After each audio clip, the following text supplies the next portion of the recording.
Je vous le disais dans les titres, le ministère de la Culture, du Tourisme et de l'Artisanat, en collaboration avec l'Office national du tourisme, a officiellement lancé ce vendredi la saison touristique 2024 à Tinka, un site touristique près de Dalaba. Cette cérémonie a connu la présence de plusieurs cadres du gouvernement guinéen et les autorités locales. Durant 3 jours, les acteurs du monde touristique vont valoriser le patrimoine touristique et culturel guinéen à travers cet événement. C'est un compte-rendu de Mohamed Sangaré rendu en studio par Mohamed Lamine Sako.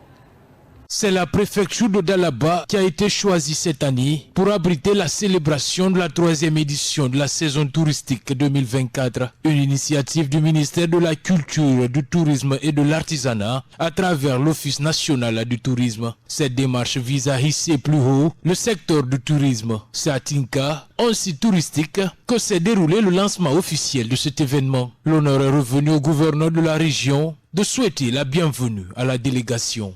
La grande cérémonie que vous avez l'honneur de présider aujourd'hui est la 3e édition de la saison touristique.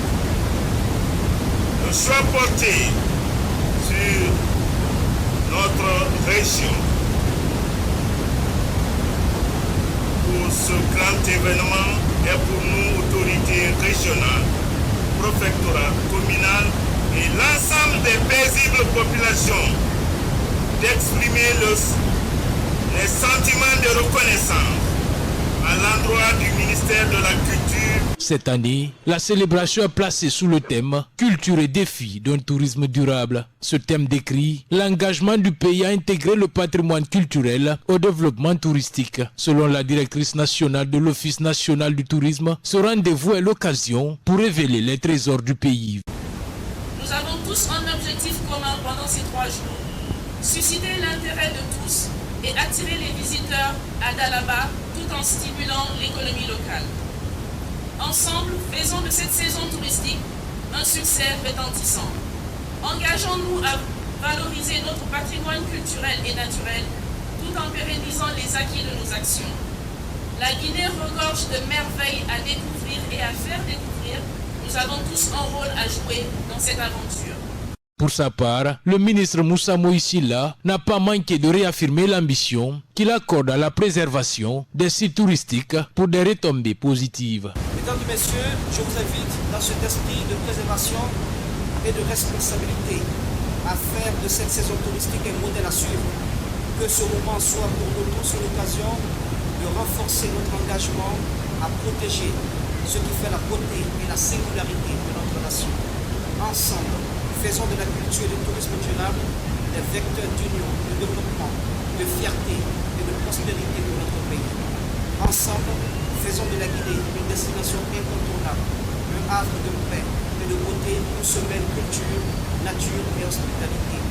Ensemble, unis par cette ambition. Cette cérémonie pleine de couleurs traduit l'engagement et la volonté des autorités du pays à promouvoir un tourisme durable. Le représentant d'Enabel parle de l'importance de cette célébration. Que nous avons accompagnés sont activement impliqués dans la logistique de cet événement. Qu'il s'agisse de l'aménagement et de la décoration des sites qui nous accueillent aujourd'hui ou du transport des participants. Encore, et dans le seul but de contribuer à nourrir la réflexion, les experts Enabel participeront au panel de discussion sur la culture et les défis du tourisme durable. Parallèlement, via le programme PAYET-FP financé par l'Union européenne, nous avons contribué à la formation de compétences essentielles pour un tourisme de qualité. Ainsi, en partenariat avec l'Office national du tourisme, nous avons contribué à renforcer les capacités des guides touristiques que vous avez rencontrés aujourd'hui, des photographes professionnels. Cette rencontre qui a réuni plusieurs cadres du pays vise à valoriser le patrimoine de la préfecture de Dalaba en particulier et celui de la Guinée en général. La cérémonie a pris fin par la visite des stands.